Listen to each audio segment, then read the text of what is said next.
자, 이제 고성국 칼럼 하겠습니다. 김건희 특검, 그러니까 민중기 특검입니다. 이 민중기 특검을 특검하자. 이게 이제 국민의힘의 어제의 주장입니다. 그래서 민중기 특검을 특검하는 특검법을 발의하겠다고 했습니다. 당론으로. 근데 저는 민중기 특검, 이른바 김건희 특검만 문제냐. 해병대 특검도 심각한 문제다. 그 종교 교회 압수수색 한 것은 해병대 특검이었다.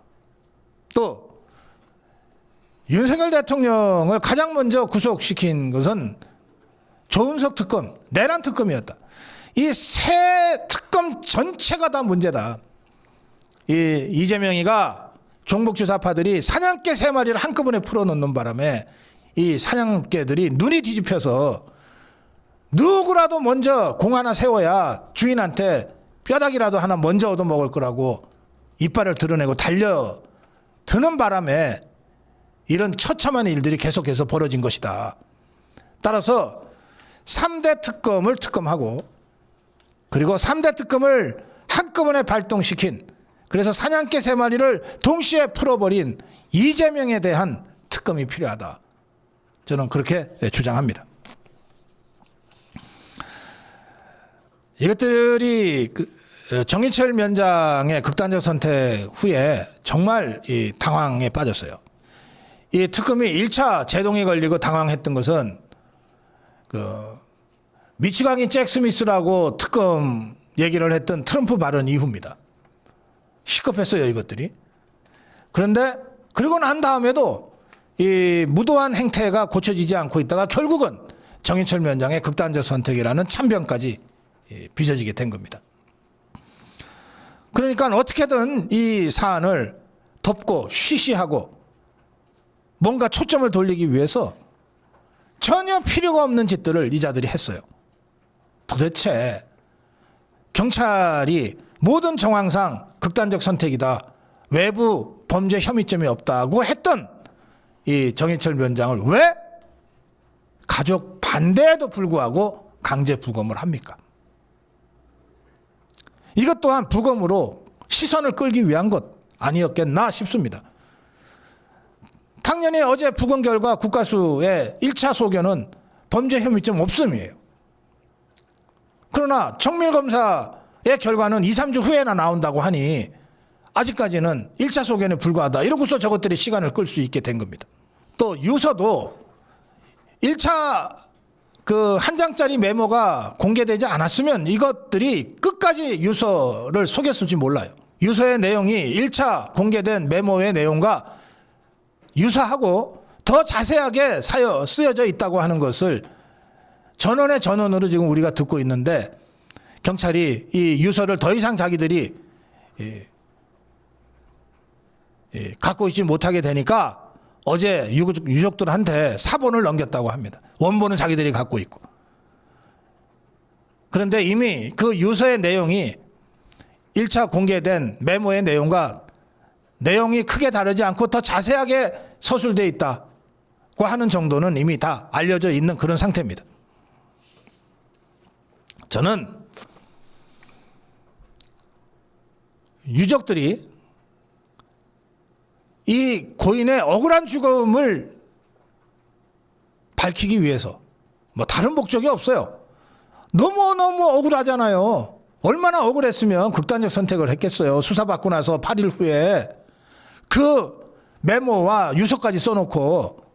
그러면 정인철 전 위원장의 이 억울한 죽음을, 이 억울한 심정을 풀어드리기 위해서라도 사본을 전달받은 그 유서를 만천하에 공개해야 된다고 생각합니다.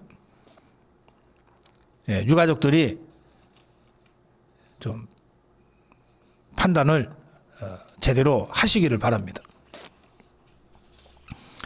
이런 상태에서 이 민중기 기자가 그야말로 뻔뻔한 낯짝을 들고 강압 수사가 없었다. 현재까지는 강압 수사 등 상황이 발견되지 않았다. 그 정의철 면장의 이 극단적 선택에 대해서 죽음에 대해서는 진심으로 조의를 표한다고 하면서도 현재까지 강압 수사 등 상황은 발견되지 않았다고 하고, 그리고 감찰에 준하는 조사를 하겠다. 지그들끼리 조사하겠다는 거예요. 지그들끼리. 그런데 감찰이라고 하는 것은 그 조직에 감찰 부서가 있을 때나 의미가 있는데, 특검이 임시기구인데 그게 무슨 감찰 기능이 있어요? 법조계에서는 민중기 특검의 이 입장이 나오자, 야, 그래가지고 어느 국민이 그걸 믿냐? 별도 감찰 조직도 없는 데다가 파견 수사관, 파견 검사, 파견 경찰관들로 구성된 특검의 자체 감찰이 그게 제대로 된 감찰이겠느냐? 별도 기관, 외부 전문가의 제대로 된 조사가 필요하다. 이런 얘기가 즉각 나왔습니다. 말씀드린 대로 유서는 21장 분량이고, 자필 메모에 담았던 특검의 강압 수사에 대한 내용이 보다 상세하게 적혀 있는 것으로 알려져 있습니다. 따라서 간단합니다. 이 21장의 유서에 매우 구체적인 상황이 적혀 있다고 하니 그것과 실제 특검이 받은 진술 조서가 있을 거 아니에요. 정의철 군수가 날인한, 그리고 이 특검 수사관들이 계속해서 가스라이팅 하면서 강압하고 회유해서 받아낸 그 진술조서, 그것하고 비교해 보면 돼요. 어느 대목에서 회유가 있었는지, 어느 대목에서 강압이 있었는지, 그래서 어느 대목에서 정의철 전 면장이 정말 절망했는지 대조형은 금방 나와요. 야권에서는 이 정의철 면장의 이 극단적 선택, 이 사건 수사하는 경찰이 특검의 강압수사 논란을 축소하려고 부검을 강행하고 유서 공개를 미뤄온 것 아니냐. 이 과정에서 특검의 수사팀장을 맡고 있는 최모 총경 경찰이 양평경찰서장 출신이었다고 하는 것이 뭔가 작용한 것 아니냐라고 하는 의혹을 제기하고 있습니다. 그런데 민주당 것들은 왜 한 공무원의 죽음을 정치적으로 흥정하고 특검 흔들기에 소재로 사용하냐고 역공을 치고 있어요. 박균택이는 이렇게 얘기했습니다. 국회가 나설 일이 아니다. 그렇게 의혹이 많다고 생각하면 개인적 차원에서 항의하고 따져보라. 야, 이것들아, 국회가 나설 일이 아니라는 게 이게 무슨 말이냐. 도대체 국가 권력에 의한 살인사건이 벌어졌는데 그걸 국회가 나서면 안 된다고? 그냥 개인이 따져야 된다고? 이 정의철 전 면장의 지인들이 조심스럽지만 이런 얘기들을 전하고 있습니다. 왜냐하면 정의철 면장이 조사 받고 집에 돌아온 건 10월 3일이고, 그리고 극단적 선택을 한 것은 10월 10일이니까 8일간의 시간이 있어요. 8일 동안 사람을 아무도 안 만난 게 아니에요. 자신이 무지무지 괴로웠을 거고, 그러니까 그 괴로운 심정을 가까운 지인들한테 털어놨을 거예요. 그래서 그 가까운 지인들이 나 정의철 면장 죽기 전에 내 이런 얘기 들었다라고 언론에다가 얘기하고 있어요. 한번 보세요. 이 정 면장이 특검 조사를 받고 난 다음에 크게 억울해했다. 한 지인은 이 정 면장이 특검 수사에서 수사관이 계속 같은 질문을 해서 너무너무 힘들었다고 고충을 틀어놨다. 추석 연휴가 끝난 다음에 또 조사받아야 한다는 데 대한 중압감이 정 원장을 힘들게 한 것 같다. 특검 조사를 받았는데 나 이런 취급받을 줄 몰랐다면서 정 면장이 울분을 토했다. 80년대 검찰 조사처럼 막 인격 모독성 발언을 하더라고 하는 얘기까지 정 원장이 한 것을 들었다. 이 정 면장이 처음에는 참고인 신분이고, 그리고 내가 현직 공무원인데 또 저 특검 저것들이 소환하면서 수사받으라고 할 때 아마 아이 뭐 별거 아니에요. 잠깐 와서 뭐 그냥 저희가 질문하면 답변해 주시면 돼요. 막 이러고 데리고 갔을 가능성이 많아요. 그러니까 혼자 갔죠. 변호사도 없이. 그러니까 혼자 갔지. 그래서 변호사 없이 15시간을 수사를 받은 거예요.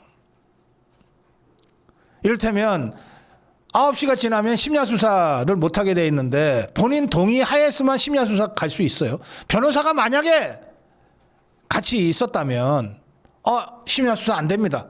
그걸로 수사를 끝냈을 가능성이 매우 높아요. 또 변호사가 있는 자리에서라면 수사관이 계속 같은 질문을 돌아가면서 계속 가스라이팅 하듯이 하는 것을 변호사가 제지했을 가능성이 매우 많아요. 그거 불법 수사다. 그거 가혹 수사다. 변호사가 없었어요. 이분이. 쉽게 생각한 거죠. 가볍게 생각한 거죠. 그래서 혼자 조사를 받고 난 다음에 이게 장난이 아니네. 이게 대충 넘어갈 일이 아니네 싶었던지 뒤늦게 변호사 선임에 나섰어요. 그래서 여러 변호사를 만나서 내가 이렇게 수사 받았는데 하면서 상담을 한 거예요. 그러다가 맨 마지막에 극단적 선택을 하기 전에 마지막으로 만난 변호사가 바로 박경호 변호사입니다. 국민의힘의 당협위원장이죠. 이 박경호 변호사가 마지막 면담 자리에서 이렇게 얘기했다고 합니다. 특검의 강압에 못 이겨서 억지 진술을 한 것에 대해서 상당히 위축돼 있고 불안정해 보였다. 심리적으로. 그래서 변호사가 이 정인철 면장한테 이렇게 얘기했답니다. 그거 강요된 진술이잖아요. 그거 증거 능력 없어요. 신경 쓰지 마세요. 이제는 법정에서 다 부정하면 아무것도 아니에요. 괜찮아요. 이렇게 달랬지만 한번 꺾였다고 아마 정군 면장은 생각했을 거예요. 그래서 심리적 압박이 굉장히 컸던 것 같고 그것이 결국은 박경호 변호사를 만난 이틀 후에 이분이 극단적 선택을 한 것으로 연결된 것 아닐까라고 하는 해석이 나오고 있습니다. 그러니 여러분 특검에 의한 살인이 너무나 명백한데 정황상 특검에 의한 종교 탄압, 특검에 의한 살인, 특검에 의한 전직 대통령에 대한 폐륜적인 조치들이 너무나 명백한데 이 특검들을 어떻게 그냥 보냅니까? 3대 특검을 다시 특검해야 됩니다. 그리고 이 3대 특검을 동시에 풀어서 마치 사냥개 3마리를 풀어놓고서 토끼몰이 경쟁을 시킨 듯이 이 전국을 이렇게 만들어간 이재명의 책임을 어떤 형태로든 우리가 물어야 됩니다. 네, 고성국 칼럼이었습니다.